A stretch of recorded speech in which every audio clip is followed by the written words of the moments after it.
Welcome to Gowri's home. இன்னைக்கு நாம் சளி தலைவலி அந்த மூக்கில் ஒழுகிறது தனியாக ஒழுகிறது இந்த மாதிரி எல்லாம் நிற்கணும் நல்லாகணும் அப்படின்னா என்ன ரசம் வச்சு சாப்பிட்லாம். காய்ச்சலுக்குமே கேட்குங்க. என்ன ரசம் வச்சு சாப்பிட்லாம் அப்படின்னு பார்க்கலாம்.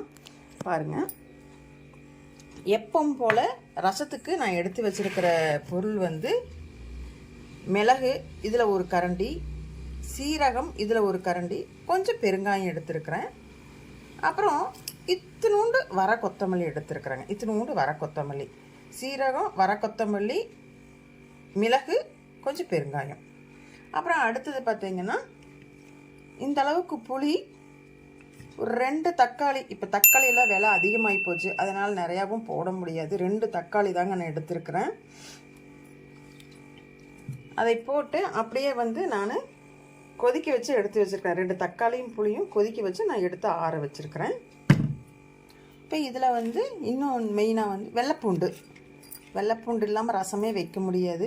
வெள்ளைப்பூண்டுமே வந்து இப்போ விலை ரொம்ப அதிகமாகி போச்சு. அதுவும் நான் ஒரு 5 பல்லு எடுத்து வச்சுருக்கிறேன். அப்புறம் கொத்தமல்லி, கருவேப்பிலை.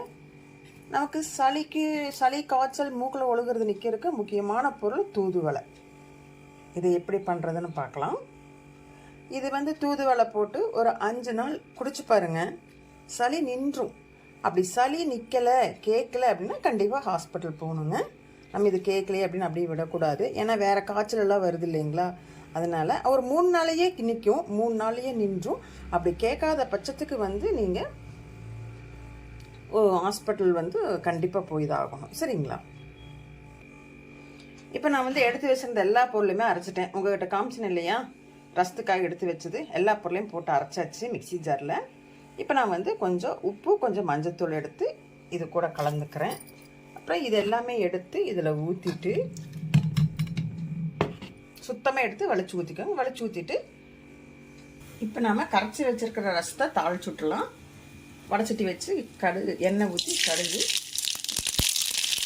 வரமிளகா காரத்துக்கு ஏற்ப, கருவேப்பிலை,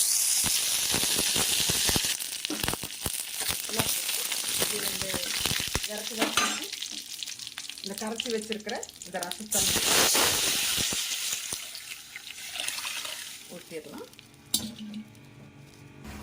ரசம் பாருங்க இப்போ நல்லா கொதிச்சிருச்சு. மற்ற ரசமெல்லாம் கொதிக்காமல் பொங்க வச்சு எடுப்போம். பொங்கு வரப்போ இந்த ரசம் வந்து கொதிக்க வைக்கணும். ஏன்னா அந்த இலையெல்லாம் வந்து பச்சையாக இருக்கும் இல்லையா, அந்த சத்தெல்லாம் இறங்கணும். அதுக்காக இப்போ வந்து ரசம் ரெடி ஆயிருச்சு.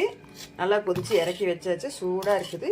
சளி பிடிச்சவங்க, லைட்டாக காய்ச்சல் இருக்கிறவங்க கூட, சளி காய்ச்சல் இருக்கிறவங்க கூட நல்லாவே சாப்பிட்லாம். மறுபடியும் சொல்கிறேன், ஒரு 3 நாளைக்கு இல்லை 5 நாளைக்கு இந்த மாதிரி ரசம் வச்சு சாப்பிட்டு பாருங்க.